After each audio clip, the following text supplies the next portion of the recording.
E aí, boa noite, pessoal. Nos reencontramos aqui em fim de feriado. Estão me ouvindo? Olá, olá, olá, estão me ouvindo? Olá, pessoal. Tem gente acenando aqui. Então, tudo bem? Hoje é uma terça-feira, né, com cara de domingo. Vocês repararam que interessa mais é o clima de domingo. Esse domingo passado não tinha clima de domingo, então não podia dar live. Não. Tem hora que esgota. Eu estava sem força física, precisava de descansar mesmo. Gente, obrigado pela paciência de quase todos vocês. Então, um prazer encontrar vocês aqui de novo, para não ficar falando sozinho, né? E aí, então, aproveito e falo com vocês. Ah, olha que legal. Então, vamos lá. Hoje ficou de eu falar sobre transtornos de personalidade, transtorno bipolar do humor. As duas coisas diferentes, são dois transtornos diferentes. E eu acho particularmente interessante falar sobre esse assunto, porque é onde pode, às vezes, acontecer, seja num aspecto, seja no outro, um mal entendimento. E se você lida com um paciente que apresenta transtorno bipolar do humor, mas na verdade você crê que ele tem um transtorno de personalidade, você pode estar subestimando o risco de suicídio. Então, vamos falar disso hoje, né? Vamos falar sobre um tema, vamos dizer assim, menos na linha da neurologia explícita, um pouco mais na linha da psiquiatria, vamos dizer assim, embora a gente tenha cada vez mais a percepção, né, de um limite nebuloso entre um e outro, entre o outro e um. Antigamente eu costumava falar, né, que a diferença entre um neurologista e um psiquiatra era basicamente o fato de que o neurologista cuida do hardware e o psiquiatra cuida do software, né?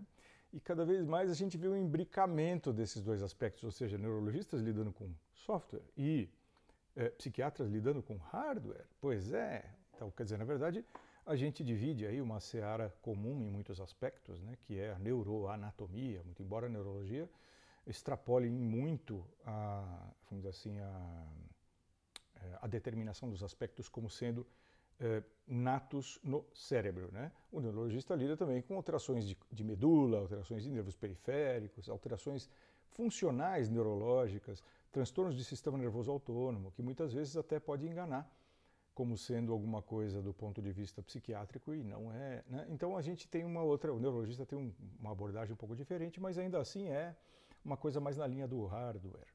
E ou seja, né? Então, por exemplo, se a gente fala de uma televisão, né? Tinha um professor meu que falava muito isso. Ele dizia que o neurologista cuida da fiação dos raios catódicos, o tubo dos raios catódicos, circuito integrado, né? Tomada e coisas que são mais afeitas aos circuitos da tecnologia que vem dentro do aparelho de TV. Já, por outro lado, as implicações sociais que o programa do Chacrinha teve na década de 80 e 90, a gente está mais na linha do psiquiatra, né? Mas note que o imbricamento entre as duas situações é cada vez mais comum, tanto que você pode ter sobreposição de tanto vamos dizer assim, de abordagens neuropsiquiátricas, né, em um mesmo paciente, sendo feito por profissionais diferentes, um psiquiatra e um neurologista ou não. Então, vamos dizer assim, essa fronteira um pouco mais nebulosa. Então fica difícil a gente discernir até que ponto vai um, até que ponto vai outro. Então a gente hoje fala e ouve falar mais de neurociências, né, como sendo um tema comum aos dois aspectos, às duas especialidades médicas. Muito bem, então, ok, vamos falar então hoje sobre aspectos mais claramente comportamentais, muito embora vocês venham a ser instigados a pensar que possa estar ocorrendo mais coisas do que, entre aspas, exclusivamente uma alteração comportamental. Parece haver, muitas vezes, uma alteração intrínseca no cérebro, capaz, ou em outros lugares do corpo, capazes de produzir alterações como resposta a esta variação, a esta doença, a este transtorno que está acometendo o sistema nervoso central do indivíduo. Tá bom. Então vamos falar então sobre os transtornos de personalidade. Então vamos começar falando sobre o que é a tal personalidade. O que é a personalidade? A personalidade é melhor definida como sendo uma forma reacional, né? Então, a forma como um indivíduo, ou objeto, se a gente quiser falar sobre a personalidade de um objeto, né? Como é que ele se manifesta em sua relação com o seu entorno. Então, é muito difícil você, é impossível, né? Você falar de personalidade sem levar em consideração as pessoas no entorno. Mesmo sendo um eremita, o próprio fato da pessoa ser eremita e não desejar que seja visto, tocado, falado ou comentado por alguém, outrem, né? Muito embora tá aí os outros, né? Os outros estão aí, aqueles que não podem falar dele. Então, os aspectos de personalidade são melhor definidos mesmo, né?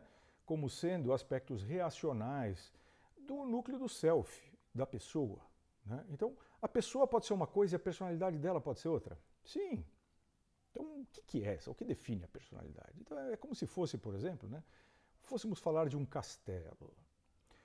O castelo, ele reflete, de alguma forma, o seu entorno. Então, se o entorno do castelo é hostil, afeito a guerras e a golpes de burgos, golpes de províncias, golpes de estado, golpes de cidade, este castelo vai ser construído de maneira a parecer uma fortaleza, porque alberga dentro de si, né, um poder, né, gestor deste castelo, que não tolera ou que já foi muitas vezes assediado pelo mundo externo e agora rejeita isto. Então, forma no entorno de si uma defesa. Então, é aquele castelo que vai ter jacaré no fosso, que vai ter soldados com óleo quente nas bordas, né, para jogar. Vai ter uma ponte levadiça enorme que não levanta, que não abre, que pode defender aquele reino, porque o reino é hostil. Defender quem? Né? Então, quem não é a personalidade? Quem é o núcleo do self, é a pessoa que está dentro desse castelo. Vamos chamar de donzela. Então, a donzela do castelo, ela pode estar numa torre de 50 metros, inatingível, né? Mostrando a natureza frágil da donzela neste castelo que a protege tanto. A protege e a isola. Então, não é infrequente que pessoas que tenham essa personalidade defensiva sejam hostis, de alguma maneira, de forma preemptiva, preemptória, né? De forma, vamos dizer assim, antecipada. Então, primariamente, trata-se de uma pessoa que repulsa a visão dos outros. Repulsa, de alguma maneira, porque teme. Então, a personalidade dentro de um castelo forte pode ser a sensação de que ela é frágil. E, entendo isso, ela precisa se proteger, né? Já, por outro lado, uma personalidade cujas bordas do castelo são mais permeáveis, facilitando os transeuntes entrarem e saírem desse castelo, e a donzela também. Isso reflete bastante o que a donzela pensa em relação ao reino. Um reino mais... Esse reino não é inexpugnável, né? Ela consegue transitar, receber pessoas desse reino sem que sejam vasculhados, né? Sem que tenham, vamos dizer assim, a sua camisa questionada, né, por algum segurança ou coisa do gênero, né? Então, muito bem. Personalidade não é a pessoa. Personalidade é aquilo que se desenvolve como necessidade para que a pessoa consiga se adaptar ao reino, se adaptar ao seu entorno. Então, dito isso, algumas personalidades não são muito bem adaptadas ao seu entorno. A gente conhece, cada um aqui sabe dizer pelo menos 2 ou 3 pessoas na sua vida que são um pouco adaptadas aos seus meios, eram conhecidas como pessoas que não pertenciam àquele meio, ou porque eram, por exemplo, extremamente tímidas, nunca saíam com ninguém, né? Procuravam não passar seu número de telefone, olha, isso não existe mais, número de telefone para as outras pessoas, porque tem muito receio de ser chamada por outras pessoas, afinal das contas ela pode ser que alguma outra pessoa ache que ela é louca, né? Então, ela não tem o menor desejo de ser assediada por outras pessoas ou ser interpelada de alguma maneira, quer ficar fora ali no seu cantinho.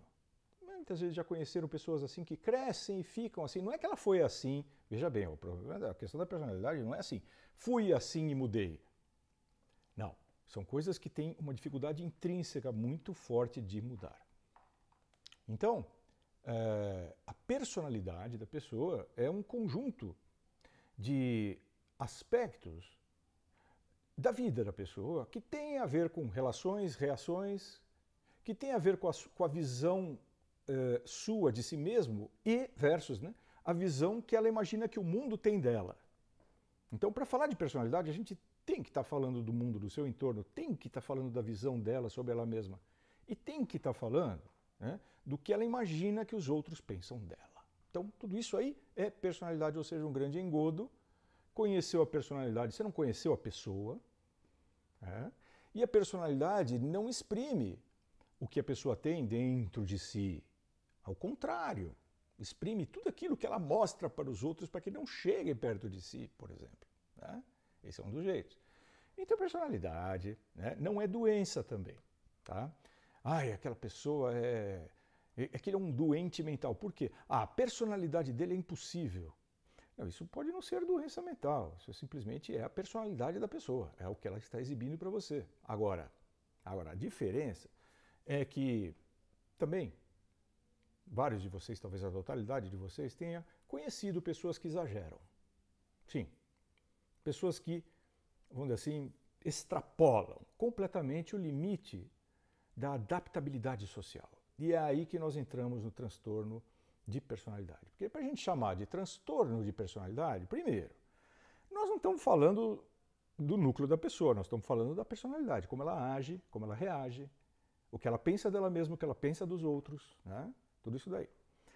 E mais, né? Nós estamos dizendo que essa pessoa ela pode reiterar, não modificar o seu comportamento perante as pessoas, mesmo que já tenha sido explicitado a ela que aquilo é inadequado. Esse é o ponto que define o transtorno de personalidade. É quando o comportamento, mesmo que exposto, mesmo que esclarecido e havendo concordância, inclusive, né, com a pessoa, né, de que aquilo é um comportamento não ideal, de que aquilo que é um comportamento inadequado, pouco adaptado em relação ao entorno, a pessoa não consegue mudar. Não consegue mudar, não, às vezes nem tenta mudar. Então nós vamos falar deles, desses transtornos, porque afinal, muitas vezes são pacientes que aparecem em consultórios solicitando tratamento para si ou para outros. E se nós não soubermos reconhecer essas questões, a gente vai também incorrer, como médicos, em frustração. Porque, afinal, pode estar ali na frente do médico uma pessoa que não tem um menor compromisso com o próprio tratamento, e sim com a personalidade. Não vai aceitar determinadas coisas, embora diga que sim. Não vai tomar certos medicamentos, embora diga que sim. Vai tomar medicamentos, embora diga que não. Então, é um pouco de ilusão você achar, imaginar que o mundo do paciente e o mundo do médico estão ali naquele consultório, naquele momento sendo decidido, e que tudo que está ali será feito do lado de fora de acordo com o que está na cartilha do médico, por exemplo, ou do paciente. O paciente pode, por exemplo, ter um transtorno de personalidade e sair do médico convicto de que ele irá fazer aquele tratamento. E na primeira esquina, absolutamente esquecer e fazer exatamente o contrário. É disso que nós estamos falando. É de algo que é maior do que o próprio desejo voluntário da pessoa, né, apesar de esclarecido. Então, o transtorno de personalidade, ele compele a pessoa a repetir um ato desadaptado, né, e que traz problemas para ele ou para as pessoas no seu entorno, ou ambos. Então, claro, né, nós estaríamos falando disso como um transtorno se não fosse uma questão que implicasse até mesmo em risco de vida. Ou seja, uma pessoa que vai a um médico, promete fazer tudo que o médico está falando e faz exatamente o oposto, ela pode estar pondo em risco a sua vida. E pode estar fazendo isso querendo ou achando que está concordando com o médico. E muitas vezes, estas pessoas com transtorno de personalidade são instadas pelas outras pessoas. Olha, não é para tomar remédio assim, encher, pôr a mão aqui, um monte de remédio e tomar, não é assim? Você falou para o seu médico? Falei. Pode ser que sim, pode ser que não. Então, o transtorno de personalidade, ele acaba por fazer algo que terá um desfecho diferente daquilo que foi proposto, seja por outros, seja pela mesma pessoa. Vamos avançar no tema, tá? Estão começando a esquentar os miolos, né? Ou seja, o transtorno de personalidade não é doença, mas pode levar a uma doença para si, para os outros, por causa da persistência em condutas inapropriadas, em condutas desadaptadas, né? Claro. Então, vamos avançar um pouco nisso aí. Uma vez que está definido que transtorno de personalidade é algo que acaba sendo maior do que o desejo voluntário do indivíduo que alberga esse transtorno, fica claro que, vamos dizer assim, o exagero realmente pode acontecer.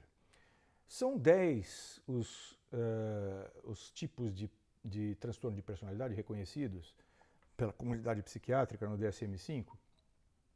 Muito embora vocês venham a observar que, vamos dizer assim, a diferença entre eles, às vezes, nem sempre é muito fácil de entender. Uma vez que, talvez aqui pela memória, vocês comecem a puxar pessoas que vocês conhecem, né, que exibam aquele tipo de transtorno de personalidade, mas que também aparecem outros. Você parece que está descrevendo vários tipos de personalidade de uma mesma pessoa. Pode acontecer, né? A questão é a persistência. Então, vamos dizer assim, o transtorno de personalidade de um determinado tipo tende a persistir daquela forma através dos anos. Alguns deles, que nós vamos mencionar mais especificamente aqui, eles têm vamos dizer assim, a característica de durar menos tempo do que outros. Nós vamos dizer aqui uns que duram mais tempo, outros que duram menos tempo. Mas, em princípio, todos esses 10 são um problema. Cada um deles tem um problema grande de adaptação social, relacional, reacional, né? E de atingir-se metas propostas, uma vez que a pessoa vai se desviando das metas, muitas vezes, independentemente da razão ou de ter sido explicado que aquilo é uma conduta inapropriada. Então vamos aos exemplos, né? Então, falei são 10, né, esses transtornos, reconhecidamente, e 3 são os agrupamentos deles. Eles se agrupam em 3 grupos diferentes, muito embora, como eu falei, essas diferenças às vezes a gente aceita um certo overlapping, ou um certo perpassamento de um em relação ao outro, né, sobreposição de aspectos. Isso tem muito, né? Muito bem. Mas aqui o que menos importa é a gente definir com clareza se uma pessoa tem uma personalidade X ou transtorno de personalidade Y. Não é esse o objetivo. É passear sobre todos esses aspectos, valorizar um ou outro, que tem características mais interessantes para a gente discutir hoje e que a gente pode, eventualmente, discutir isso de forma resumida. Que a ideia não é esgotar esses assuntos, mas trazer o vírus da perturbação aqui mental para que esses conceitos sejam enfim, confrontados com o que vocês já têm e enriqueçam, né, a forma de se ver o repertório reacional que as pessoas têm, né? Muito bem. Então, esse primeiro cluster, ou primeiro grupo, chamado, né, grupo A, ele chama mais a atenção a excentricidade do transtorno. Então, são transtornos em que a pessoa primeiro salta aos olhos como sendo excêntrica. É aquela pessoa que você olha e fala, esquisita, não é normal, né? Você olha assim já de cara. Então ela se veste de maneira peculiar, né? Ela se veste de maneira peculiar, ela se apresenta com penteados ou com ausência de, né? Sempre no sentido de destacar-se das outras pessoas. Não consegue incorporar aquele repertório de aparência tal como as pessoas socialmente apresentam. Ok, aqui tem perguntinhas já, mas já vou encaixando aí no tema. Depois, claro, se tiver faltado, vocês me puxam a orelha. Então, nesse primeiro cluster, primeiro grupo, grupo A, a gente tem aqueles em que o transtorno se manifesta de maneira, vamos dizer assim, excêntrica. Então aí a gente tem os transtornos paranoides. Como o próprio nome diz, paranoia é aquela situação onde a pessoa se sente perseguida, mas ela não pode estar sendo perseguida de verdade. Se tiver, não é paranoia, ela é fugitiva, né? Mas vamos dizer que ela tem, então, um comportamento de quem está sendo perseguido o tempo todo. Ela é furtiva, ela não olha as pessoas no olho, ela olha se quiser, né? É diferente do autismo, tá? Mas ela tem um tipo de contato mais furtivo, ela se apresenta de maneira a desconfiar do que está sendo falado, desconfiar de você, desconfiar da pessoa, ela suspeita de tudo. Então, quando vem, por exemplo, a um médico, ela pede que tudo seja desligado, todos os aparelhos desligados, porque ali tem um aparelho que está sendo, que está captando aquela conversa e tudo mais sairá dali para a CIA ou para enfim, para os arapongas, né, aqui. Enfim, quer dizer, uma incapacidade, uma dificuldade muito grande de agir com naturalidade frente a situações que despertem suspeita. Então, a reação em relação a pessoas que ela não tem, que ela não tem conhecimento. Mas mesmo as que ela tem conhecimento, ela pode reagir de maneira suspeita, sempre travando o relacionamento nesta questão.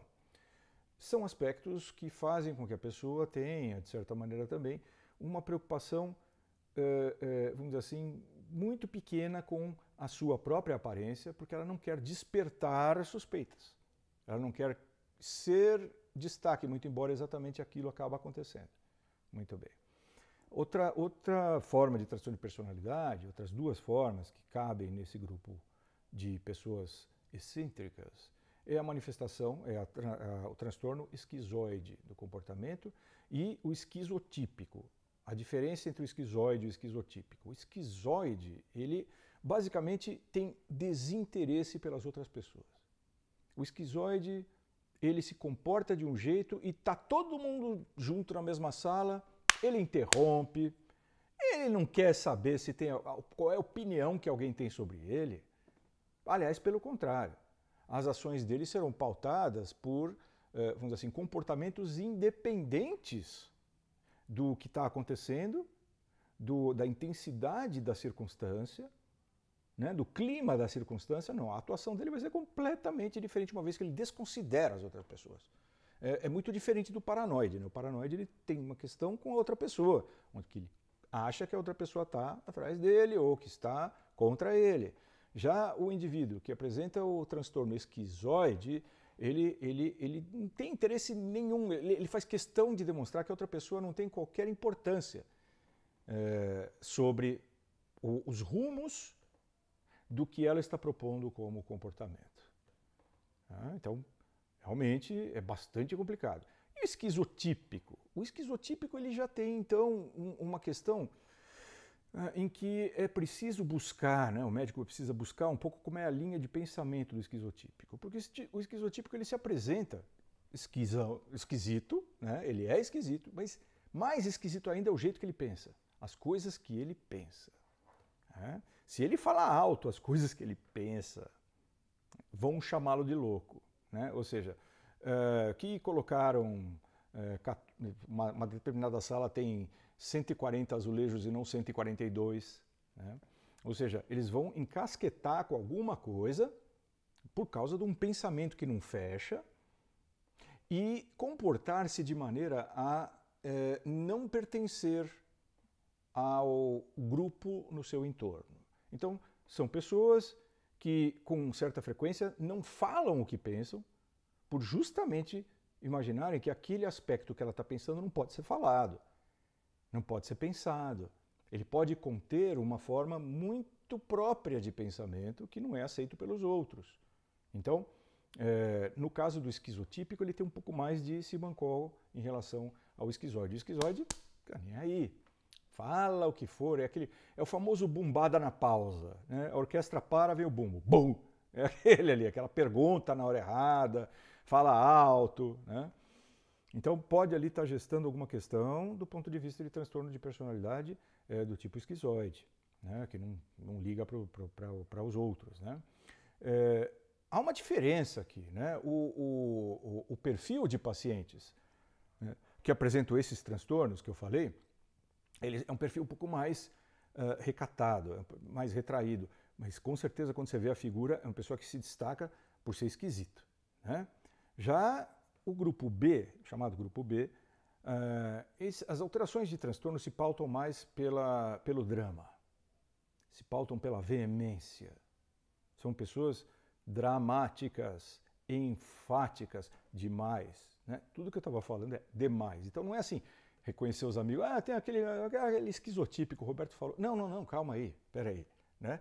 Tem que ser, como eu falei, né, persistente, a revelia da própria saúde ou da saúde dos outros, persistir, né? E, vamos dizer assim, de certa maneira, ter sido chamado a atenção da pessoa, olha, você se comporta assim, a pessoa ouve, até entende, mas não muda. Então vamos lá. O grupo B é esse grupo onde, vamos dizer assim, paira um pouco mais da questão do drama. Então são pessoas, vamos dizer assim, muito emocionais, né? É aquela pessoa que é tão emocional que você não sabe como é que ela vai se comportar. Você pensa naquele amigo e fala assim, eu vou chamar aquelas pessoas para a festa, e você pensa naquele amigo, amiga, e fala assim, vixe, não sei se vai dar certo. Porque aquela pessoa, quando dança, dá murro no ar, bate a cabeça nas outras pessoas, puxa a briga. Então você vai ter dificuldade, né, de colocar essa pessoa num ambiente confinado com outras pessoas querendo dançar sem levar porrada, né? Então, o drama e o ênfase que essas pessoas apresentam geralmente perturbam o ambiente. Então, quando salta aos olhos, mas a pessoa se exalta frente a isso, você pode estar diante de um grupo B de transtorno de personalidade que alberga alguns tipos muito interessantes que vale a pena a gente comentar até com um certo detalhamento. Tá? Então, vamos lá. Nesse grupo aí, o grupo B, nós temos algumas coisas que vocês vão conseguir relacionar com gente que vocês conhecem. Quer ver? Mas, novamente, vamos analisar. Não é porque eu estou falando isso aqui, vocês conhecem a pessoa, que essa pessoa é isto, e eu falei. Né? Pode ser, né? Pode ser. Entretanto, a gente tem que sempre lembrar, né, que existem alguns limites para você sair apontando o dedo por aí dizendo transtorno de personalidade é esse, transtorno de personalidade é aquele. Poderia ser o 11º transtorno de personalidade, o apontador.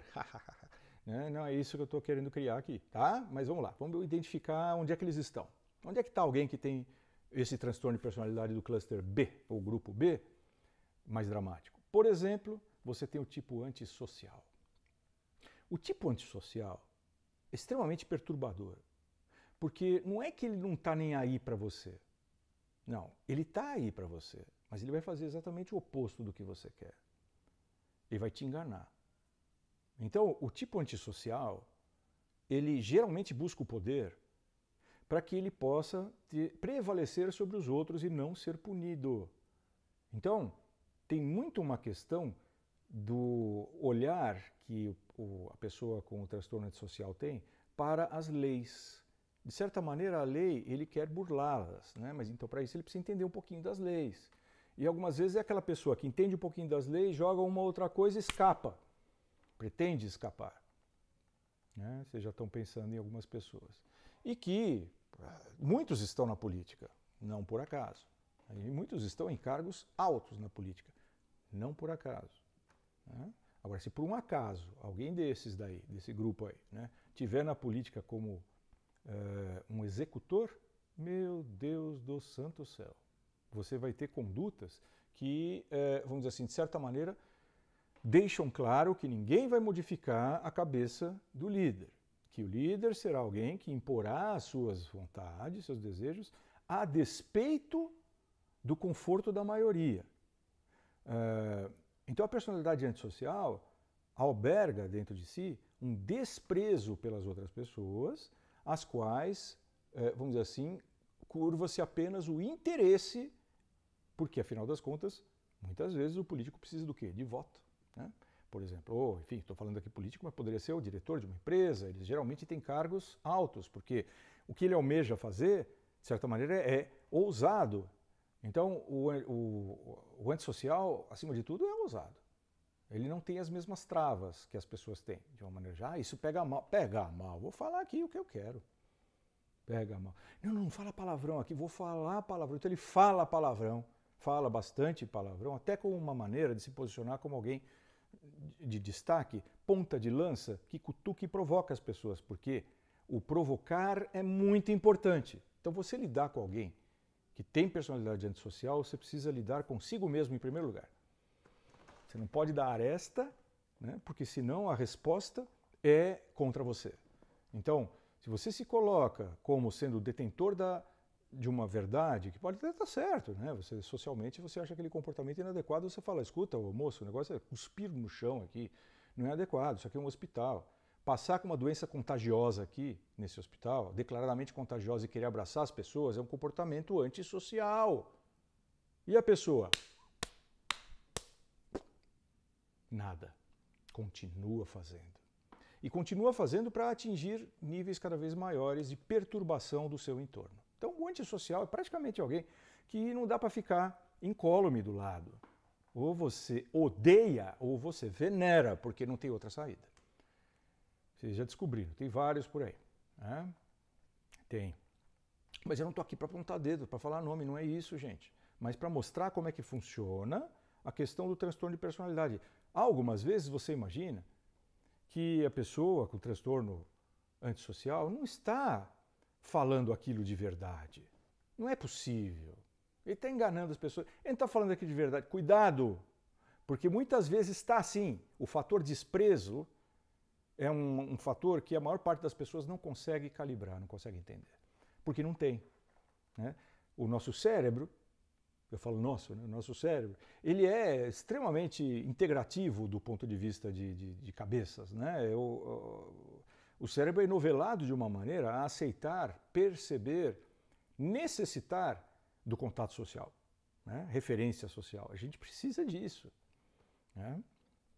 Então, se eu começar, aquela história que eu já falei para vocês, se eu começar a bocejar aqui, bocejar, vocês vão bocejar também. Por que isso acontece? Por causa dessa interatividade, né, do cérebro de fazer com que as pessoas no seu próprio entorno ciclem de maneira semelhante, vão dormir na mesma hora, como na mesma hora. Né? Tudo isso é uma característica protetora dos macaquinhos. Então, nós temos essa questão do cérebro intercambiar. Agora, o que acontece com alguém que tem transtorno antissocial, de personalidade, ele vai querer chegar antes dos outros, ainda que, ou principalmente se, né, tiver um monte de gente como ele querendo chegar naquele mesmo ponto. Ele vai ser aquele cara que vai pôr uma armadilha ali para várias pessoas caírem, né, e ele se sobressair. Então, o antissocial não tem barreiras do ponto de vista de freios sociais. Freios, afinal, né? Freios, contrapesos sociais. Não tem. Ele tem a crença de que ele é o centro da festa. E vai se comportar dessa maneira. E por incrível que pareça, na nossa sociedade, na sociedade como um todo, isso é, vamos dizer assim, é pouco evidente, né? As pessoas buscam um comportamento social meio homogêneo até para que elas se sintam pertencentes a uma determinada sociedade. Entretanto, esses são aqueles que farão essa exceção e acabarão tornando-se líderes, uma vez que tomam sempre a iniciativa, por ser muitas vezes ousada e ser muitas vezes algo que nenhum ali estava pensando por causa dos freios sociais. Os freios sociais vão falar assim, pô, eu não quero tirar minha roupa aqui, não vou tirar minha roupa aqui, se for necessário, outro tira a roupa assim, para que ele quebre o padrão e faça com que as pessoas, vamos dizer assim, de guarda baixa, né, deixem ele passar impunemente. Então, esse é um dos grandes chefes aí do Cluster B, né, muito, vamos dizer assim, facilmente detectável, como falei, né, em lideranças políticas extremistas. O líder extremista, se não for alguém com esse transtorno de personalidade, muitas vezes vai ter dificuldade de fazer com que ele se mantenha na liderança, especialmente de grupos extremistas. Né? Porque parece que cada dia que passa, o líder de um grupo extremista tem que se provar cada vez mais para os seus extremistas. Né? Então, se ele para um pouquinho, se há uma tentativa de recuo que o antissocial faz, ele perde os seguidores. E isto é como se você estivesse matando de fome. Tá?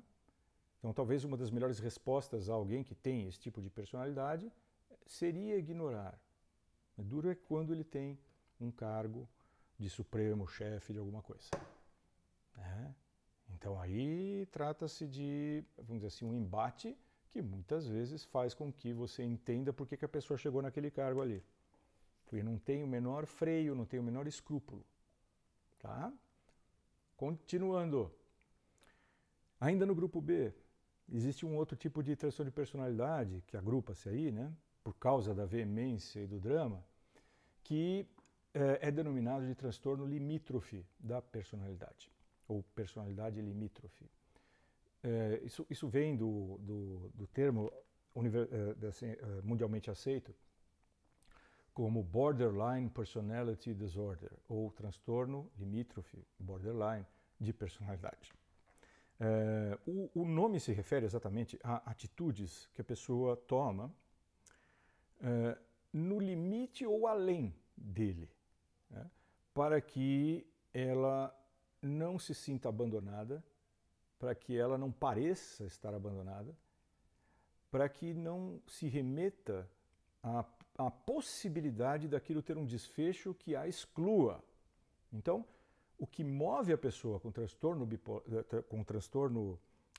borderline de personalidade, muitas vezes, é o medo de rejeição. Mas é um medo tão grande de rejeição, estando a rejeição explícita ou não, sendo a própria ideia de rejeição. Se pensar na rejeição, aquela pessoa já azedou o caldo. Uma pessoa com transtorno limítrofe de personalidade, ela será capaz de fazer coisas no limite ou além da compreensão, para que ela sinta, de alguma forma, pertencimento.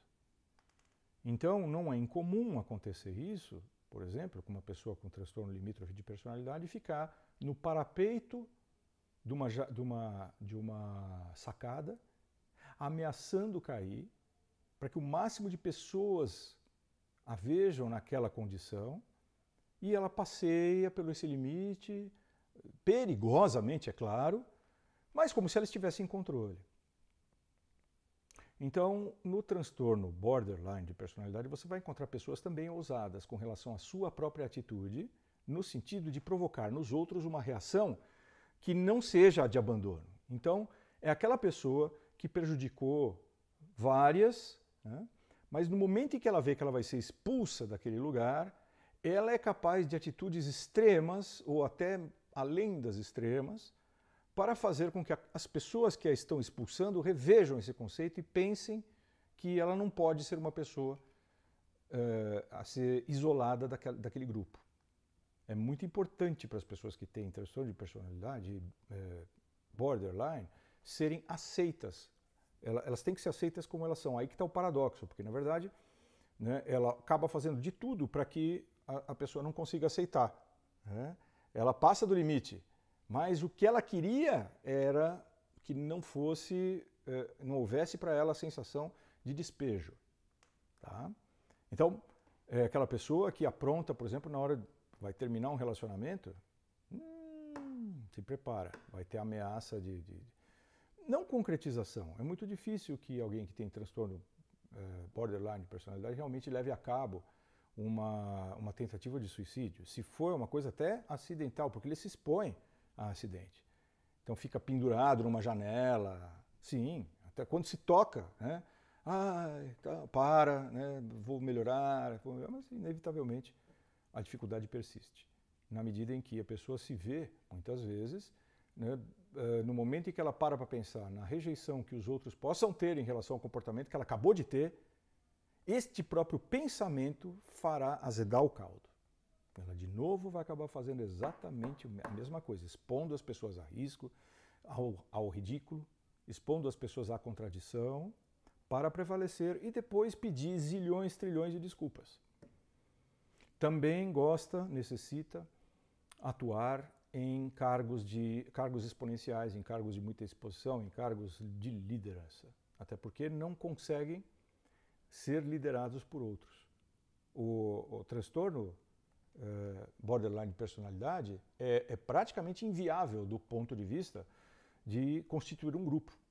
Porque não reconhece o grupo, né? Reconhece a si mesmo e pensa sempre que existe um medo atávico, existe uma certeza praticamente de que essa pessoa será expelida daquele grupo, então ela começa a agir no sentido de provar para as pessoas que elas precisam dela. Tá? O que isso vai trazer do ponto de vista de relacional, né?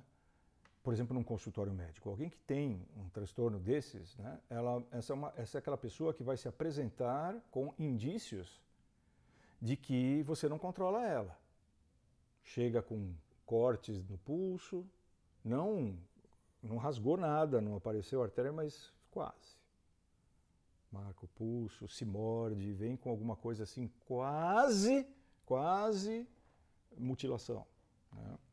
Vem com um discurso de que os medicamentos geralmente tem um efeito contrário com ela.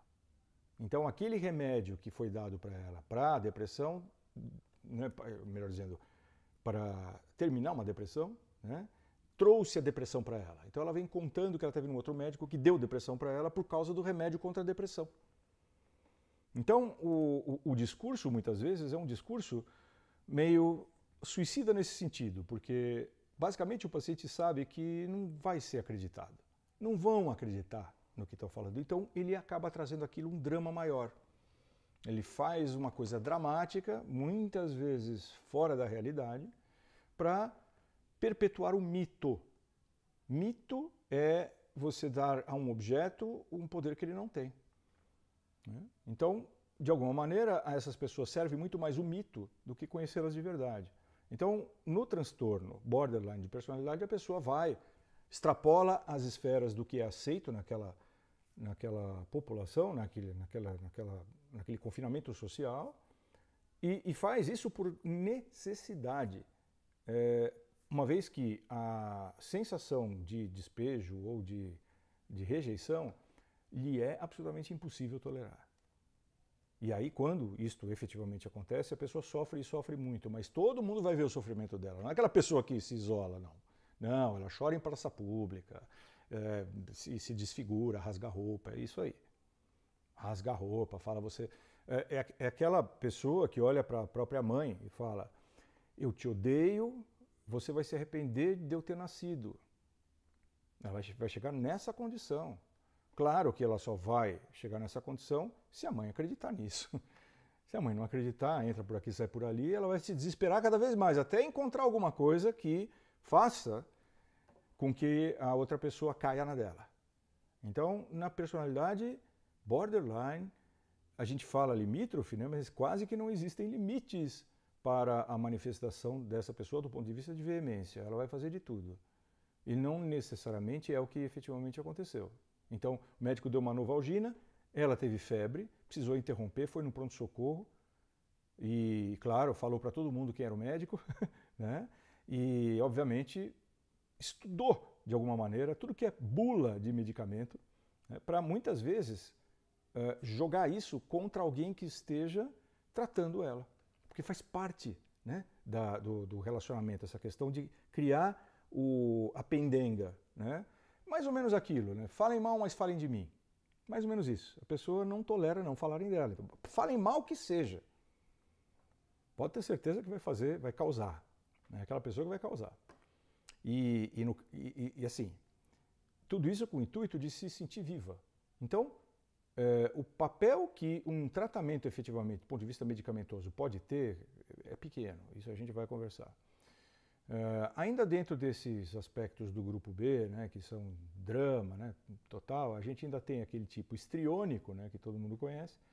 O tipo histriônico é aquele que vai berrar, né, assim, com relação aos seus sintomas, muitas vezes mostrando uma intolerância muito grande em relação a qualquer nível de dor e criando fabulações em relação em torno da causa, né, do que o trouxe àquele pronto-socorro. Então, geralmente o comportamento ele busca atenção pelo dramático. Então, é aquela pessoa que cai fingindo uma convulsão, mas ela vai derrubar tudo, ela vai fazer um furdúncio danado. Né? E por fim, esse é o histriônico, é mais fácil de entender, e por fim você tem o tipo narcisista. Vocês vão encontrar narcisismo em todos esses aspectos que eu estou falando. Né? Mas na verdade no transtorno narcisista você tem a necessidade imperiosa de ser admirado, decantado, de ser falado, né, cantado em prosa e verso. E se isto não acontece, a pessoa sofre, tá? Porque o seu ego é tão frágil do ponto de vista de, vamos dizer assim, da sua autoimagem, que ele necessita o tempo inteiro de uma afirmação da grandiosidade deste ser. Então, a personalidade narcisística precisa o tempo inteiro de ser realimentada. Tempo inteiro. Então, vocês estão imaginando que, para a maior parte desses transtornos de personalidade que a gente está falando aqui, ignorá-los é uma das coisas mais, vamos dizer assim, dramáticas e difíceis para eles, exceto aqueles que buscam a ignorância total, buscam ser ignorados, como eu falei, é o caso por exemplo, né, do esquizotípico e do esquizoide, e agora do terceiro grupo, chamado grupo C, em que preponderam aspectos ligados à ansiedade ou à apreensão. Então, naquele primeiro lá, do grupo A, era mais uma excentricidade. No grupo B, o drama. E no grupo C, a gente encontra as pessoas mais, vamos dizer assim, ansiosas e apreensivas com o porvir, né? Porque estão dentro do próprio caldo, né? Então, você tem a chamada personalidade esquiva, que é aquele que não assume nenhuma tarefa, todos vão ter que fazer tudo por ele, ele se mostra incapaz, né, de fazer qualquer coisa e o mundo tem que fazer tudo por ele. Então, na personalidade esquiva, ele evita contato interpessoal, ele evita também, ele tem muito medo de rejeição, mas o medo chega a ponto de, vamos dizer assim, esquivar-se de qualquer tarefa, inclusive escolar, né? Então, são pessoas que não participam de grupos, não conseguem atuar em grupo. É uma dificuldade muito grande, né? E geralmente mostram-se extremamente apreensivos quando isso tem que acontecer. Então são pessoas que têm que se preparar meses para poder encontrar os outros para fazer um trabalho, por exemplo. É uma dificuldade muito grande. E vai fazer de tudo para não acontecer, que vai fingir doença, vai fingir que furou pneu, que não vai evitar. Então, personalidade esquiva, né? Tem ainda, por razões, já que eu falei que são 10 aqui, né, tem ainda os dependentes. Então, a personalidade dependente, geralmente, associa-se ao seu relacionamento mais duradouro com alguma outra pessoa que tenha também um transtorno de personalidade, porque essa daí é explicitamente dependente. Então, enquanto o outro assume, faz tudo, absolutamente tudo, a outra é exatamente alguém que procura que outro faça tudo por ela, né? Então, ela é plenamente dependente, mas eu estou falando de dependência grave, de não saber nem descer para comprar pão, né? Então, são coisas, às vezes, que inviabilizam a vida social unitária, porque a pessoa sempre tem que estar com outras pessoas submetendo-se. Então, antigamente a gente chamava isso de masoquista, né? Então, é submissão e dependência devido à necessidade imperiosa de ser cuidado, né? E, por fim, nós temos o transtorno de personalidade obsessivo-compulsiva, que não é propriamente a doença obsessiva-compulsiva, o transtorno obsessivo-compulsivo, mas tem justamente dentro da sua personalidade o perfeccionismo, rigidez e obstinação. Antigamente a gente chamava isso de personalidade anancástica, né? Hoje a gente usa esse termo, né, obsessivo-compulsiva, né, por causa da questão de que uma determinada ação ela vamos dizer assim, absolutamente necessária. Então, há uma obstinação com relação a isso.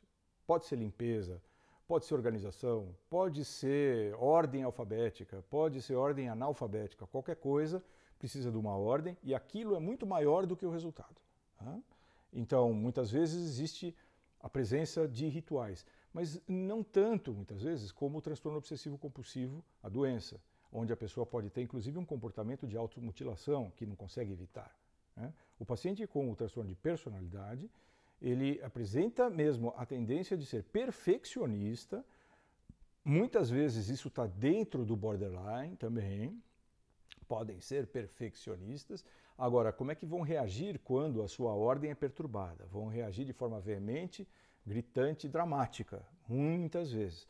O transtorno obsessivo, o obsessivo-compulsivo, a personalidade obsessivo-compulsiva transtornada, ela, vamos dizer assim, tem uma conotação de impor-se também, mas geralmente a pessoa você olha para ela, ela é ansiosa, ela é apreensiva, porque ela está vendo alguma coisa fora da perfeição.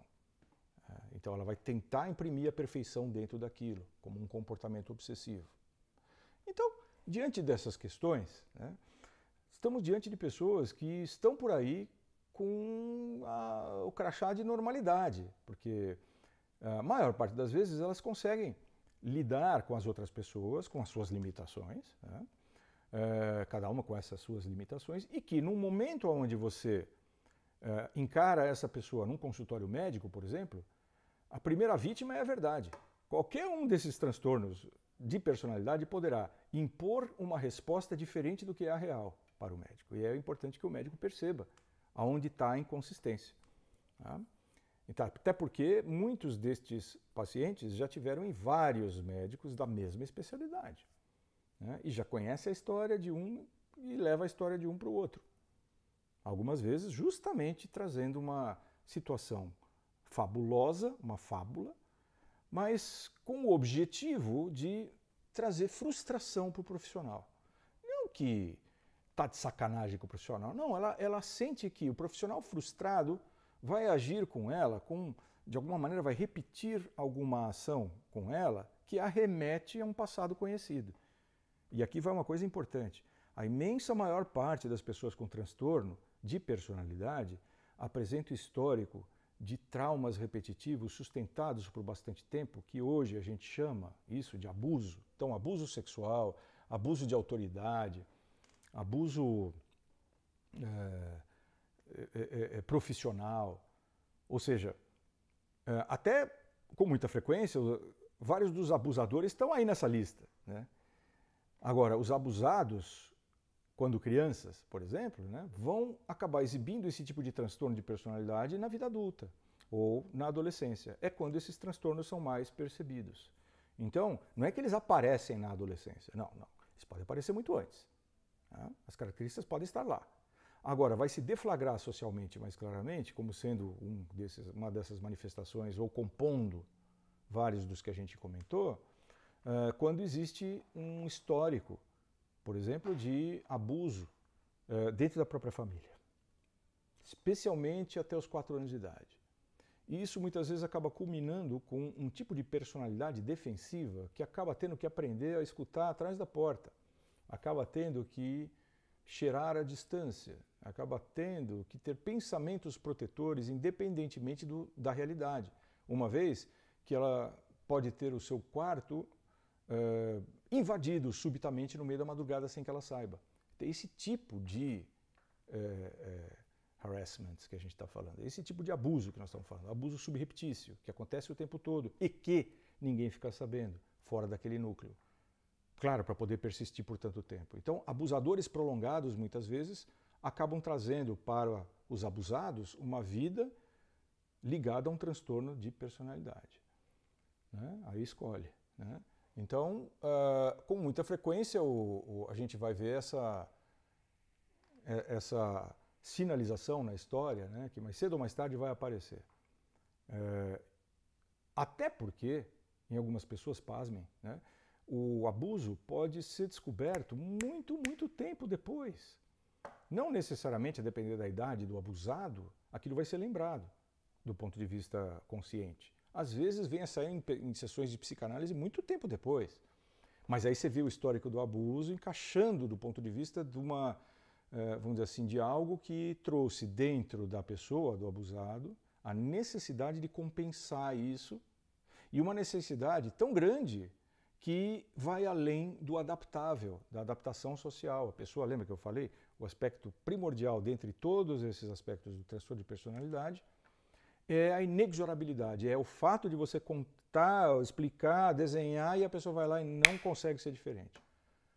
Vai abusar do outro, vai ser antissocial, vai ficar no parapeito da janela ou vai ficar no trampolim lá em cima ameaçando que pula ou não pula, vai ficar cortando próximo ao pulso, vai ficar fazendo coisas que atraem, vamos dizer assim, o perigo e vai contar, porque se não contar, não é transtorno de personalidade, nós estamos falando de outra coisa.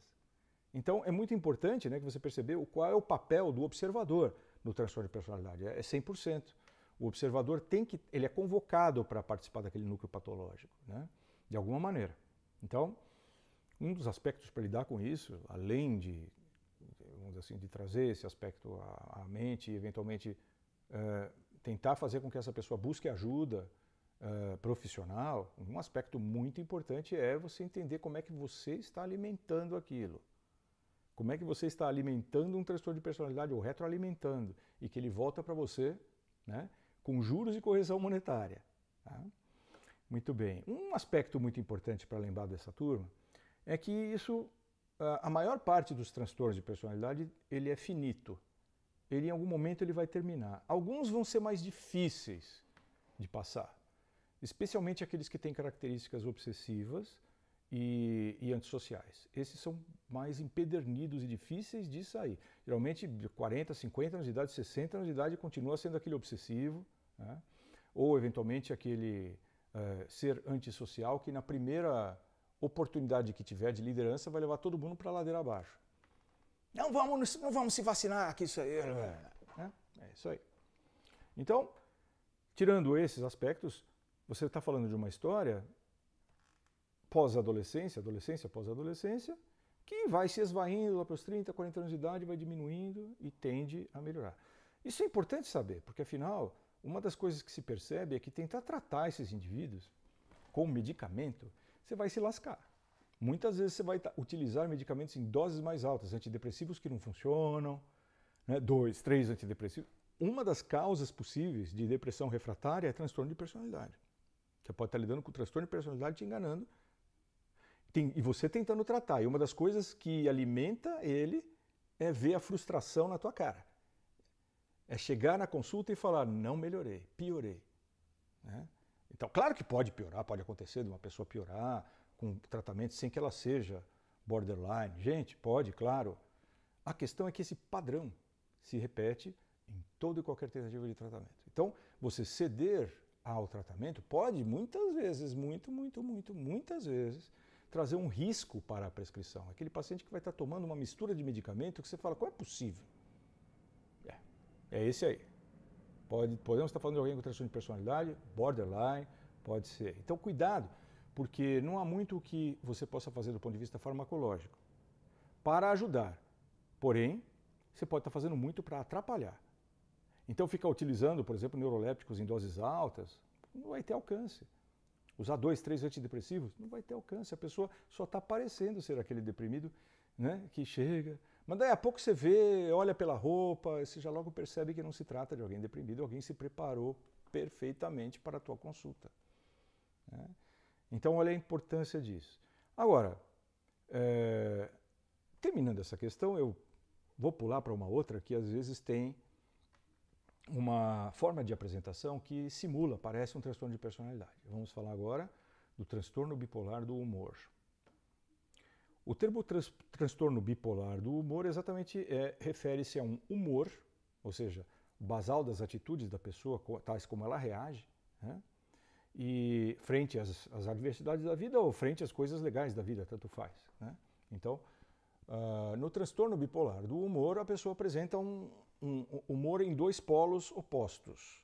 Um polo de euforia e o outro polo de depressão.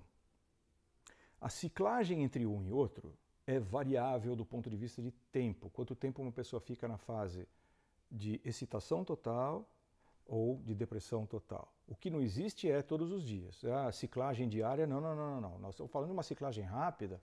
4 surtos por ano é considerado uma ciclagem rápida. 4 surtos do quê?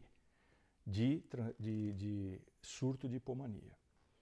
O que é isso? Então, uma pessoa que tem transtorno bipolar, ela pode ir de uma depressão, caracterizada por anedonia, né? Perda de prazer nas coisas, não come, não quer mais buscar diversão, tudo aquilo que ela gostava de fazer antes ela não quer fazer, ela está se vestindo diferente, ela está aborrecida, ela acha que o mundo vai acabar, etc, etc. E passa um certo tempo ela começa a agir diferente, ela começa a agir como alguém que não tem necessidade de dormir, não tem necessidade de comer, não dorme, não come, e fica o tempo todo acordado e começa a agir de maneira a não ter, como se não tivesse freios. Então, compra uma passagem, peraí, eu vou gastar, vou primeira classe, né? Mas você não tem dinheiro. Mas como assim? Não tem dinheiro, mas fulano falou, fulano ciclou e tal, não sei o quê, e aí o Google... E começa a entrar uma barafunda de situações que vão fazer com que a pessoa tenha a crença total de que ela não tem limites.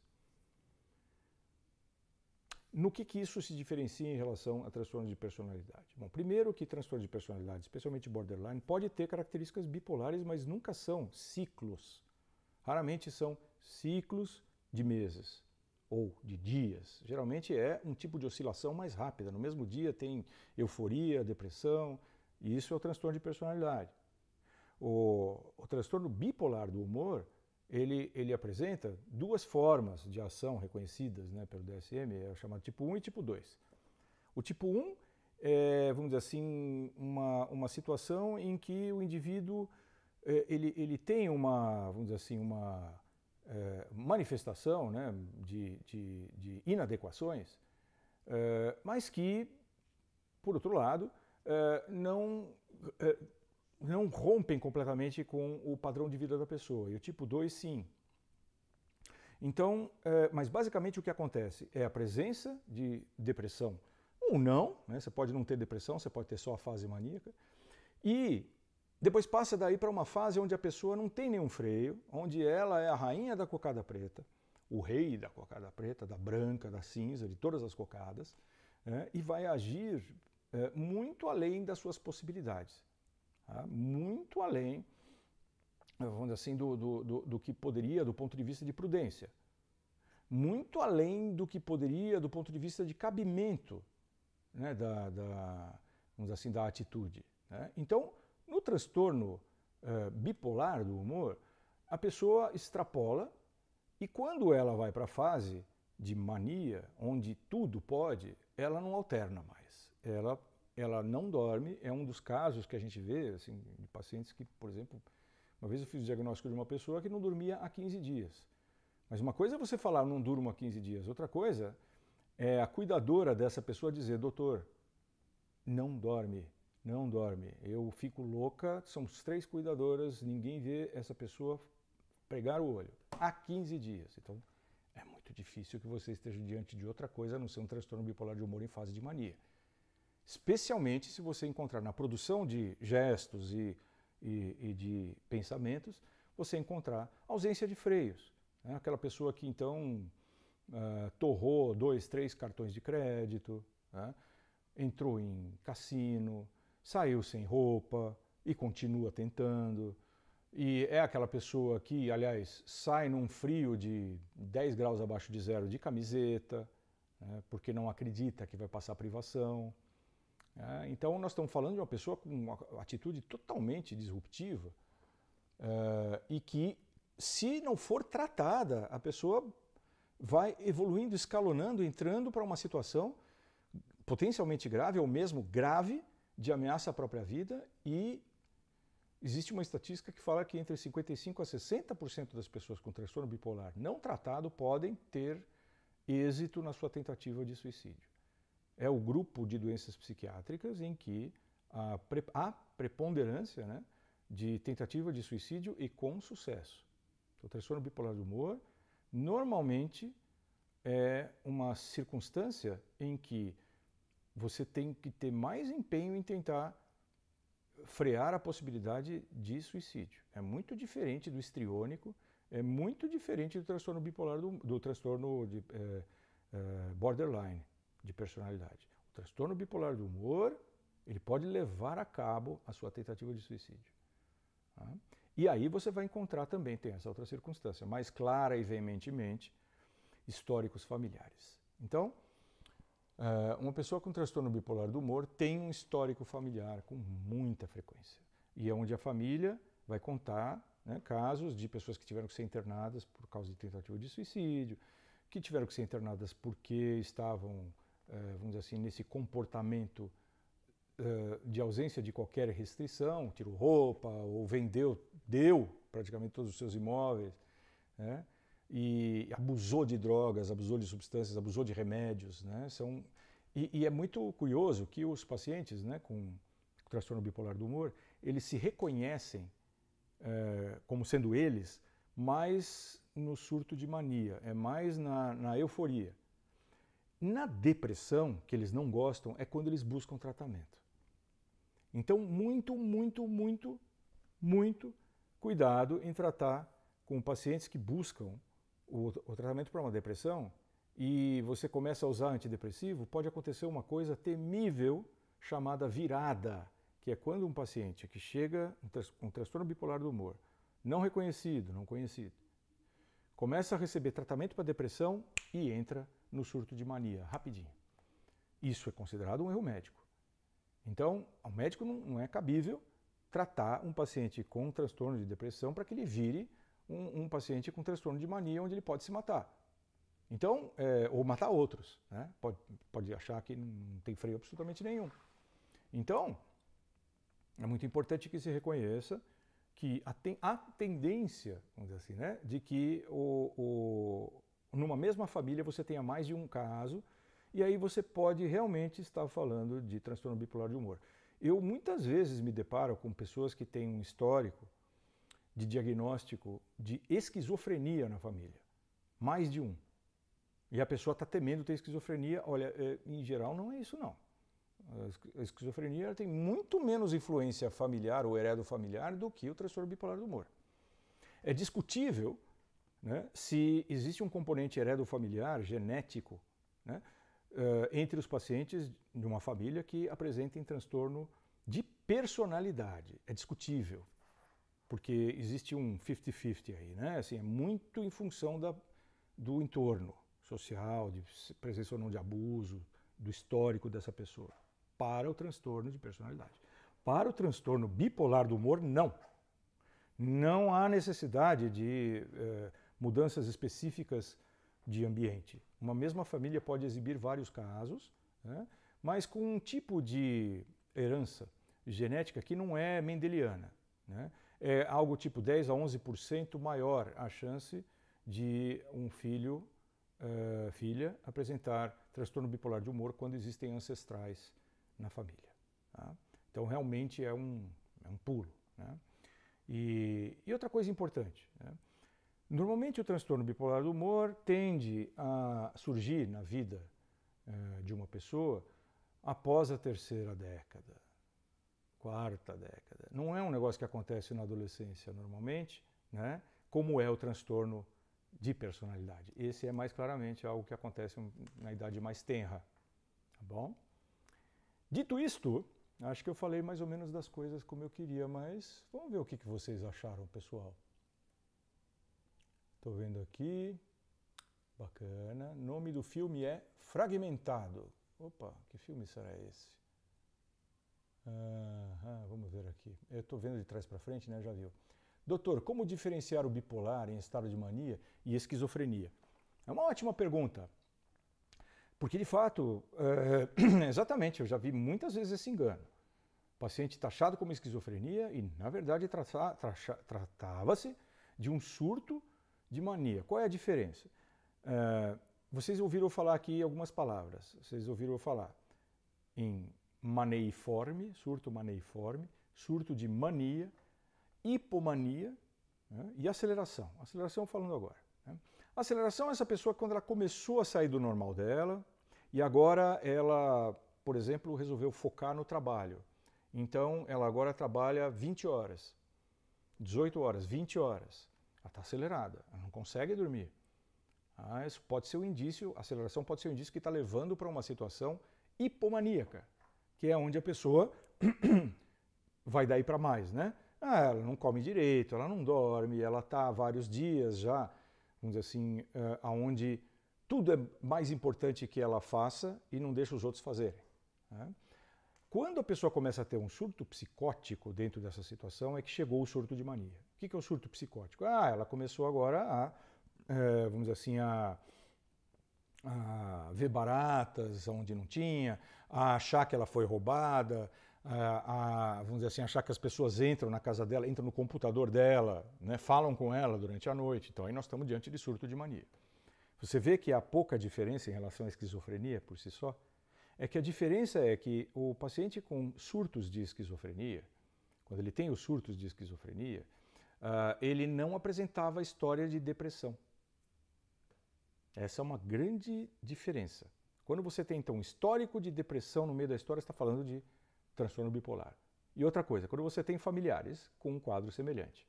Outra coisa que fala a favor do transtorno bipolar. Então, esquizofrenia, pense 2, 3 vezes se você está com o diagnóstico correto quando você tem na mesma família pessoas com várias internações. Você pode estar diante de um TBH. Vamos ver o que mais. Pessoal, que bacana, quanta gente legal aqui. Algumas colocaram solicitação para participar ao vivo, mas eu sempre desconfio que isso apertou o botão errado. toque é um tipo de transtorno de personalidade? Muito bem, Martina, sim. Ele é uma das formas do cluster C de personalidade. Entretanto, quando a gente fala do transtorno de obsessão, do transtorno obsessivo compulsivo, chamado TOC, ele na verdade é de novo, né? Ele é uma doença que não precisa acontecer em função, por exemplo, de abuso prolongado, né? Em função do outro. Então, um indivíduo, por exemplo, com automutilação compulsiva ou com tricotilomania, né, que fica tirando sobrancelha, etc. e tal, até sangrar, até realmente a situação criar um machucado muito sério, aí nós estamos falando do transtorno obsessivo compulsivo e não da personalidade obsessivo compulsiva. Tá? A diferença é sutil, tem que ver muito a questão da história. E, como eu falei, é muito comum você ter um overlapping, né, uma apresentação simultânea de alterações de personalidade. Uma coisa que eu não comentei, mas já comentei outras vezes, é a inquietante presença estatística maior de transtornos de personalidade nos pacientes com síndrome de Ehlers-Danlos e síndrome de Marfan, os dois. Ou seja, síndromes de hipermobilidade podem ser fator de risco para isso. Porque, afinal das contas, pode haver abuso prolongado, pode haver uma série de questões que advindas, por exemplo, de um diagnóstico mal compreendido. Uma pessoa que apresenta uma doença física, que faz dela alguém extremamente sensível, é capaz de, não reconhecer a doença, ser encarada como sendo enxerida, como sendo uma pessoa que, vamos dizer assim, inconsistente do ponto de vista do sofrimento que ela tem, chamada de mentirosa com relação ao sofrimento que ela tem, e muitas vezes, né, o transtorno de personalidade é considerado muito antes do diagnóstico de síndrome de hipermobilidade. Além sobre a questão de obsessivo-compulsivo, né, é importante se dizer que hoje a tendência é compreender o aspecto da obsessividade e compulsividade como sendo um espectro, a semelhança do que acontece com o autismo. Então, o espectro autístico. Você tem variadas matizes, né, de comprometimento pervasivo do desenvolvimento. E se você pegar o obsessivo-compulsivo, também.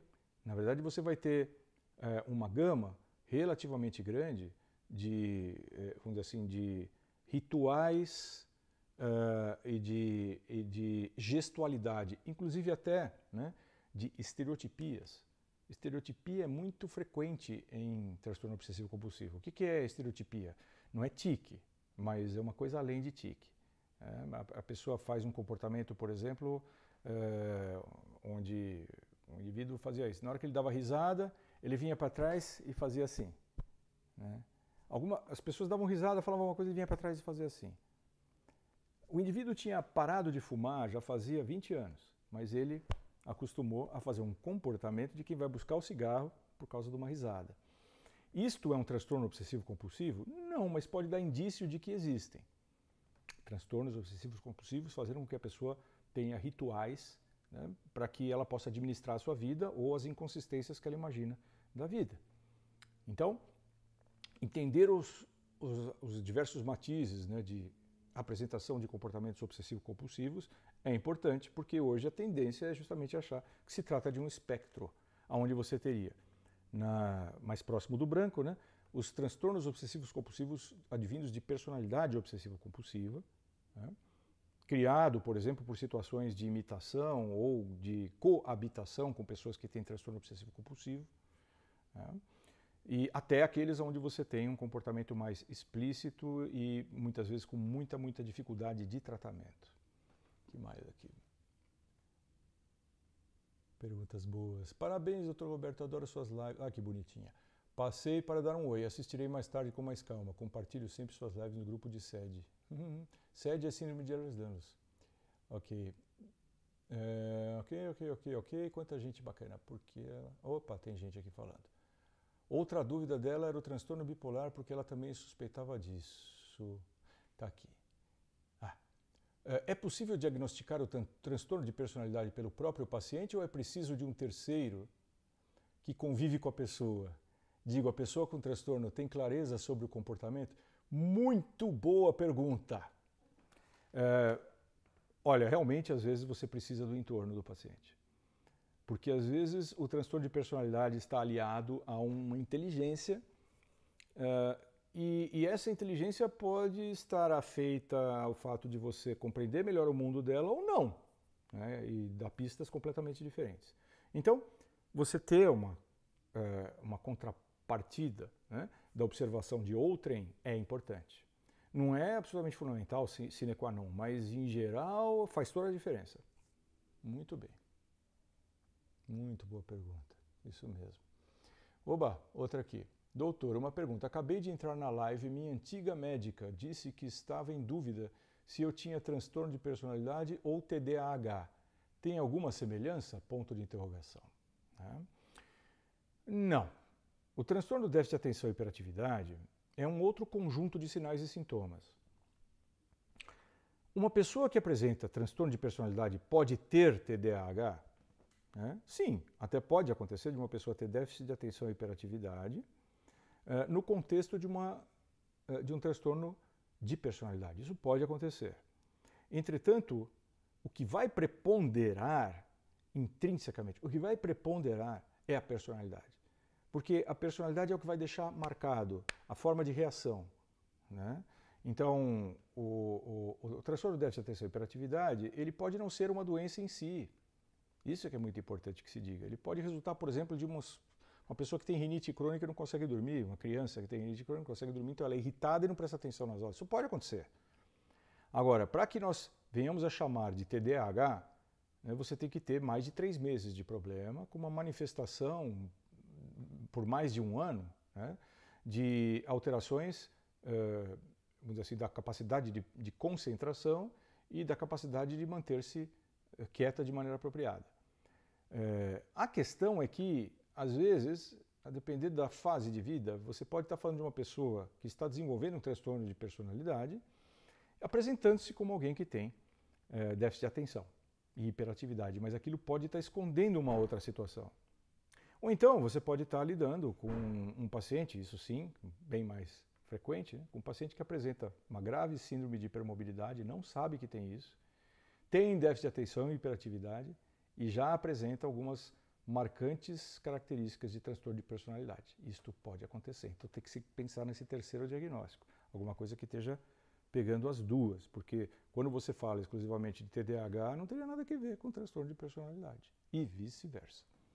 O que mais aqui?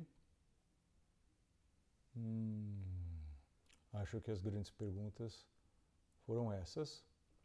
Olá, sim, olá, alô. Pessoal, muito obrigado pela presença de vocês de novo, fico honrado. E semana que vem é domingo mesmo, tá? Na semana que vem, estejam atentos para o assunto da live. Eu acho que, e se vocês toparem, eu vou falar de doença da fadiga crônica. O que vocês acham? Me digam aqui. Tá bom, pessoal? Grande abraço para vocês, tudo de bom? Beijos e uma grande semana, o resto de semana, para todo mundo.